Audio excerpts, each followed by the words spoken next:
মনে চায়, কিন্তু আল্লাহ বলেছেন খবরদার, কবরের উপরে এই আয়াতটা লেখা, লা তারফাউ আসওয়াতাকুম ফাওকা সাউতিন নবী, খবরদার এটা নবীর দরবার, এখানে বড় গলায় চিৎকার চেঁচামেচি করে কোনো আওয়াজ করা যায় না। চিল্লায় বলেন ঠিক কি না? এজন্য আল্লাহ বললেন লা তারফাউ আসওয়াতাকুম ফাওকা সাউতিন নবী, খবরদার নবীর কণ্ঠের চাইতে যেন কণ্ঠ উঁচু হয়ে না যায়।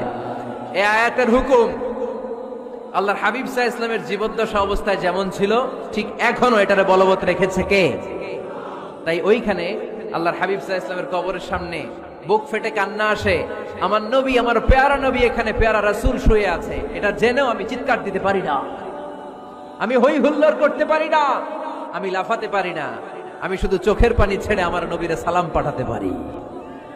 ঠিক কিনা? এই আয়াতের হুকুম শুধু নবীর ক্ষেত্রেই